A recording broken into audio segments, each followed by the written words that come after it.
Assalamualaikum warahmatullahi wabarakatuh. Salam merah putih.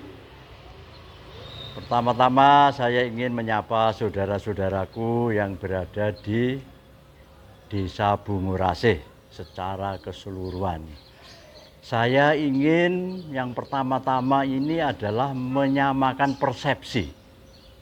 Panjenengan sedoyo saat ini pasti sudah mendengarkan adanya koperasi merah putih. Tanggapan masyarakat sangat beragam.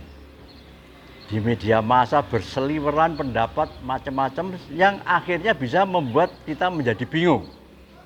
Jadi kalau saya kelompokkan, masyarakat ini bisa kita kelompokkan 3 golongan. Yang satu itu golongan yang sinis. Yang kedua golongan yang pesimistis. Yang ketiga golongan yang optimis. Golongan yang sinis sudah jelas memiliki penilaian yang sangat negatif. Ini kebetulan cukup banyak juga persentasenya. Hampir sama dengan persentasenya orang yang pesimis. Yang optimis itu sedikit. Dan saya kebetulan pada posisi yang optimis. Dan optimisme ini saya ingin berbagi dengan saudara-saudara saya di Bungurasih untuk sama-sama kita mengembangkan koperasi ini, menyambut uluran tangan pemerintah, kita kuatkan gerakan ini karena koperasi itu pada dasarnya adalah gerakan kerakyatan. Kalau kita merujuk pada sejarah-sejarah yang terdahulu. Jadi kalau merujuk pada sejarah koperasi awal-awal sekali, gerakan koperasi ini dimulai abad ke-19, 1840 sekian. Gerakan ini dimulai di kota Rochdale, di Inggris sana. Nah, itu segera menyebar ke negara-negara Eropa yang lain, di antaranya Belanda. Nah, kala Bung Hatta, bapak koperasi kita itu belajar di Belanda, beliau ini mendapatkan ilmu tentang koperasi ini, terus dibawa ke Indonesia. Makanya dia dijadikan bapak koperasi Indonesia. Awalnya gerakan di koperasi di Inggris itu pada tahun 1846 sekitar itu ya persis yang seperti dimulai di RW 5 ini, dodolan sembako. Di toko yang kecil, anggotanya cuma 28. Jadi gedean yang di WBA ini, di WBA sudah 64. Saya ingin Desa Bungurasih itu juga akan berangkat dari situ. Dari akar rumput paling bawah seluruh warga harus ikut mendukung program ini. Bukan ini sesuatu yang otoriter, tetapi panjenengan nanti akan mendapat manfaat yang luar biasa.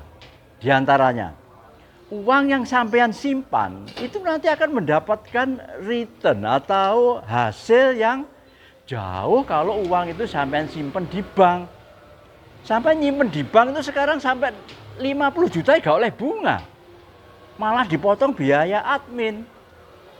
Tetapi dengan di koperasi, sampai nyimpen katakan 200.000. Dengan sampai tetap belonjo ke koperasi. Insya Allah pendapatan SHU sampean senilai dengan simpanan sampean.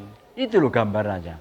Mengapa saya menekankan betul gerakan koperasi itu mari kita mulai dari akar yang paling bawah, kita kuati.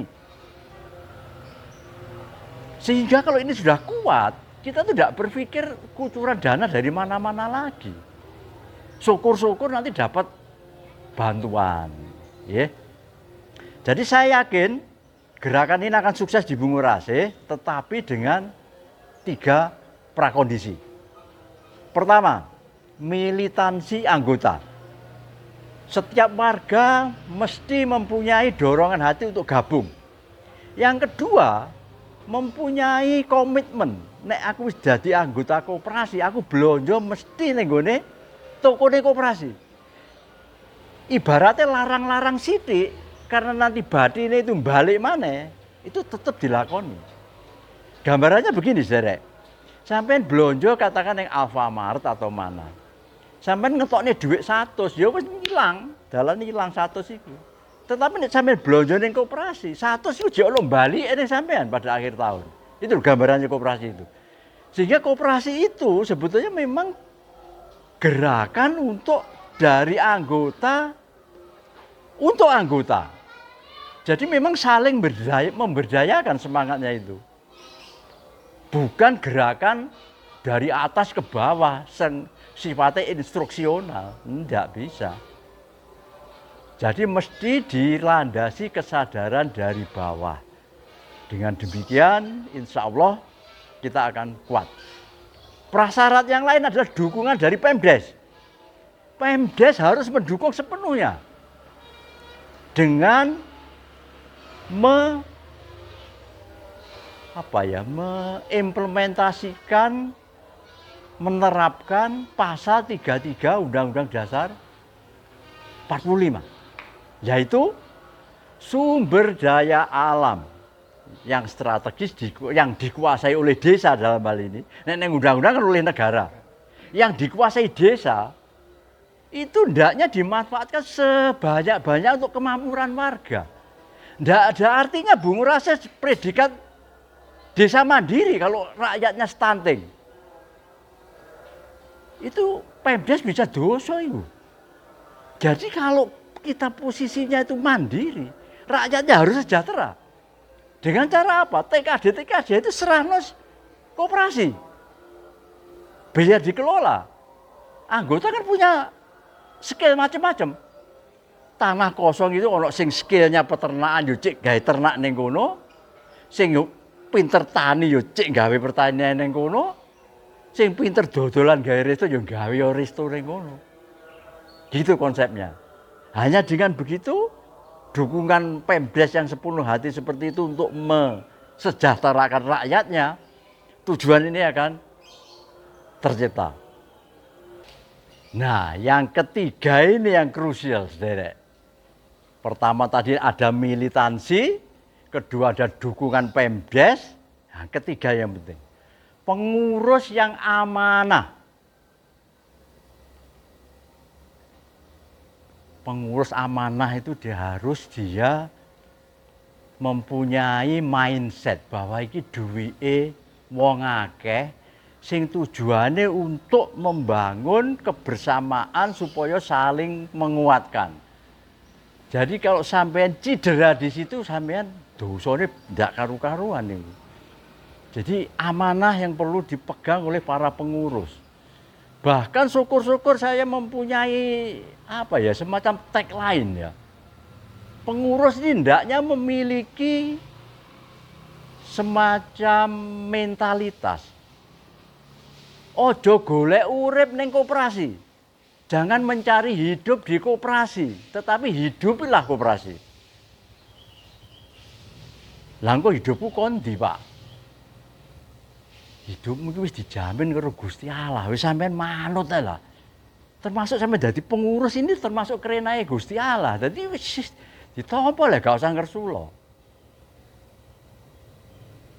Jadi 3 prakondisi tadi ini kalau kita bisa jalani, insya Allah bangunan koperasi di Desa Bungurasih ini akan kokoh dan berkembang.